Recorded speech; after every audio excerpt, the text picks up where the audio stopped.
চলে এসেছে শীত, মজে উঠেছে পিঠা খাওয়ার ধুম। আসসালামু আলাইকুম বন্ধুরা, আমি তোমাদের বোন তানজিলা চলে আসছি তোমাদের মাঝে। তো এই শীতে পিঠা না হলে কি শীতটা কি জমে বলো? তো বন্ধুরা, আজকে তোমাদের সাথে আমি শেয়ার করবো আমাদের গ্রাম বাংলার একটি ঐতিহ্যগত পিঠা, সেটা হচ্ছে দুধ চিতই পিঠা। এই পিঠাটা আমরা খেতে খুবই পছন্দ করি। বাট বন্ধুরা, অনেকেই আমাদের ধারণা যে আমাদের কাছে ইনস্ট্যান্ট চাউলের গুঁড়ি না থাকলে আমরা এই পিঠাটা তৈরি করতে পারি না। আজকে আমি তোমাদের সাথে শেয়ার করবো যাদের ইনস্ট্যান্ট চালের গুঁড়ি নেই তারা কিভাবে চালের গুঁড়ি ছাড়া এই পিঠাটা তৈরি করতে পারবে। বলেছিলাম যাদের কাছে চালের গুঁড়ি নেই তারা কিভাবে চিতই পিঠা বানাবে। তো এই যে এরকম যদি আলো চাল থাকে কিংবা যদি ঘরে যে পোলার চাউল থাকে সেই চাউলটা এইভাবে নিয়ে নেবেন। আমি এখানে আলো চাল নিয়েছি, এখানে হাফ কেজি পরিমাণ চাল আছে। এখন এটা আমি ধুয়ে পরিষ্কার করে পানিতে কিছুক্ষণ ভিজিয়ে রাখবো।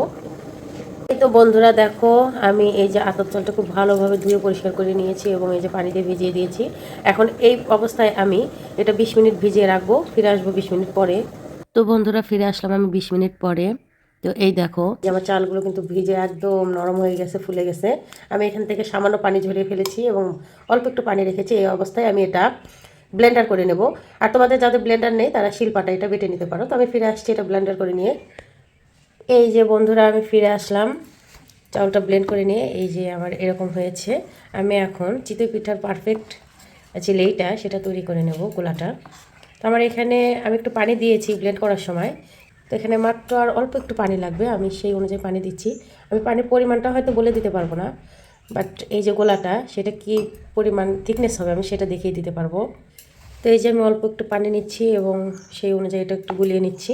আমি একেবারে পানি দেবো না, অল্প অল্প পানি দেবো এবং সেই অনুযায়ী গোলাটা গুলিয়ে নেব। পারফেক্ট যখন থিকনেসটা আসবে তখন আমি আপনাদেরকে দেখিয়ে দেবো। তো আমি এটা গুলিয়ে নিচ্ছি। এই যে বন্ধুরা, আমার এই গোলাটা কমপ্লিট হয়ে গেছে। দেখো ঠিক আছে, এরকম হবে। এই যে আমি দেখিয়ে দিচ্ছি যে এই যে যখন আঙ্গুলটা চুবাবো ঠিক এই যে আঙ্গুলের সাথে এইভাবে লেগে থাকবে, ঠিক আছে এইভাবে। তো আমার গোলাটা হয়ে গেছে। এই পর্যায়ে আমি এর মধ্যে দিয়ে দেবো পরিমাণ মতো লবণ এবং খুব ভালোভাবে এটা মিশিয়ে দেবো। তো বন্ধুরা, এই যে আমার গোলাটা কমপ্লিট হয়ে গেছে। এখন আমি দুধ চিতই পিঠার জন্য দুধটা তৈরি করে নেব। আমি এখানে 1 লিটার দুধ নিছি এবং দুধটা ফুটিয়ে নিলাম খুব ভালোভাবে। এখন দুধটা নামিয়ে রেখে চুলাতে আরেকটি পাত্র দিয়ে দিলাম। এর মধ্যে পরিমাণ অনুযায়ী গুড় দিয়ে দিলাম। 1 লিটার দুধে আমার যতটুকু পরিমাণ আমি মিষ্টি খাবো সেই অনুযায়ী গুড় দিয়ে দিছি। আর দুধ চিতই পিঠার মেইন যেটা আকর্ষণ সেটা হচ্ছে শীতের এই যে খেজুর গুড়। তো আমি এখানে খেজুর গুড় নিয়ে নিয়েছি। এখন এর মধ্যে দিয়ে দেব আমি কতটুকু পরিমাণ দুধের সিরাপ তৈরি করে নেব, তো সেই অনুযায়ী আমি পানি দিয়ে দেবো। এখানে আমি 1 গ্লাস পরিমাণ পানি দিয়ে দিলাম। এর মধ্যে দিয়ে দিলাম একটি তেজপাতা, 2টা সাদা এলাচ, একটা দারচিনি। এখন আমরা মিডিয়াম আছে এটা পারফেক্টভাবে জাল দিয়ে নেব। আসলে আমরা যখন লিকুইড দুধটা জাল দিই তার মধ্যে হয়তো সামান্য পরিমাণে একটু পানি দিই যাতে দুধের পরিমাণ একটু বেশি হয়। কিন্তু এই দুধ চিতইয়ের ক্ষেত্রে এই গুড় দিয়ে যখন এই চিতই পিঠাটা বানাবো সেক্ষেত্রে দুধের মধ্যে তখন পানি দিব না, পানিটা দিতে হয় এই যে গুড়ের ভিতরে। তো আমি গুড়ের ভিতরে যতটুকু পরিমাণ দুধে পানি লাগবে সেই অনুযায়ী আমি পানিটা দিয়ে দিছি। এখন গুড়টা জাল দিয়ে নেব। তো এই যে বন্ধুরা, আমি গুড়টা খুব ভালোভাবে জাল দিয়ে নিয়েছি প্রায় 7 মিনিটের মতো। এখন আমি এটা একটু হালকা কুসুম কুসুম ঠান্ডা হতে দিব। দুধটা তো আগেই ফুটিয়ে নিয়েছি, ওটাও ঠান্ডা হতে থাক। তো বন্ধুরা, ওদিকে গুড় আর দুধটা ঠান্ডা হতে থাক, আমি এইদিকে চিতই পিঠাটা ভেজে নেই। তো আমাদের অনেকেরই ধারণা আছে যে মাটির খোলা ছাড়া নাকি চিতই পিঠা হয় না। তো আমি আজকে দেখিয়ে দেবো মাটির খোলা ছাড়া কীভাবে চিতই পিঠা ভাজা যায়। তো আমি নিয়েছি যে এই যে লোহার যে রুটি ভাজার যে তাওয়া পাওয়া যায়, তো সেটাই আমি নিয়েছি এখানে। তাওয়াটা গরম হয়ে গেলে আমি চুলার আঁচটা একদম মিডিয়াম লো আঁচে করে দেবো। তাওয়াটা পারফেক্টভাবে গরম হয়েছে কিনা আমি একটু পানি ছিটিয়ে দেখিয়ে নেব। তোমার তাওয়াটা গরম হয়ে গেছে।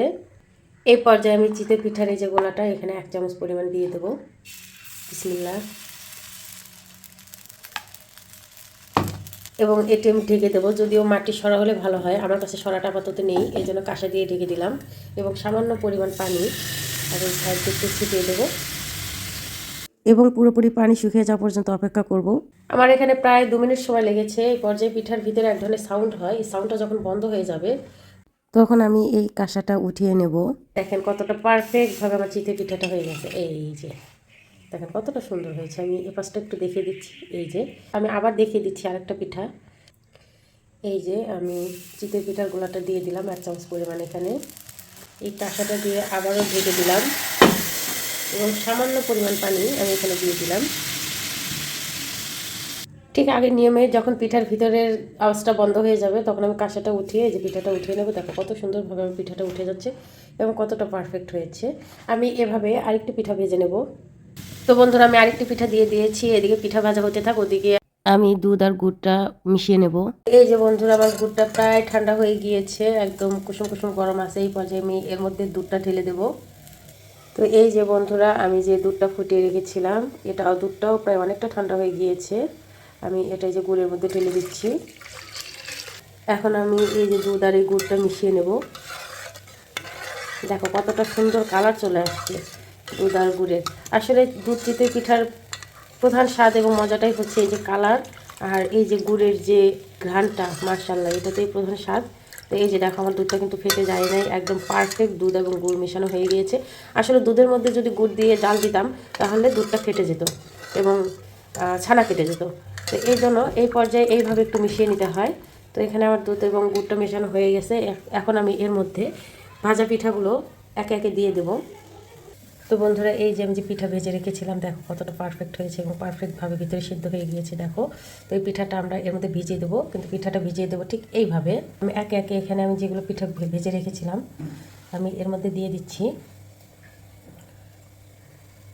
এবং এই পাত্রটা ঢেকে দেবো। তো বন্ধুরা এই যে আমি আরেকটি পিঠা ভেজেছি, আমি এটাও এর মধ্যে দিয়ে দেবো। ঠিক এইভাবে আমি পিঠা ভাজবো আর এর মধ্যে একে একে দিয়ে দেবো। তো ফিরে আসছি সবগুলো পিঠা এর মধ্যে ভেজে দেওয়ার পরে। বন্ধুরা এই যে আমার সবগুলো পিঠা ভেজে এখানে ভেজানো হয়ে গেছে। এখন আমি এই পর্যায়ে এটা 30 মিনিট রেস্টে রেখে দেবো, যেন পিঠাগুলো এই দুধের মধ্যে খুব ভালোভাবে ভিজে যায়। ফিরে আসছি 30 মিনিট পর। তো বন্ধুরা এই যে ফিরে আসলাম আধা ঘন্টা পরে। দেখো কতটা সুন্দর দেখতে, কতটা ডেলিশিয়াস হয়েছে আমার দুধ চিতই পিঠা। তো এরকম মজাদার মজাদার রেসিপি পেতে অবশ্যই তোমরা আমার পাশে থাকবা এবং বেশি বেশি লাইক কমেন্ট ফলো করবা। যারা ইউটিউব থেকে দেখবে তারা অবশ্যই সাবস্ক্রাইব করবা। আল্লাহ হাফেজ।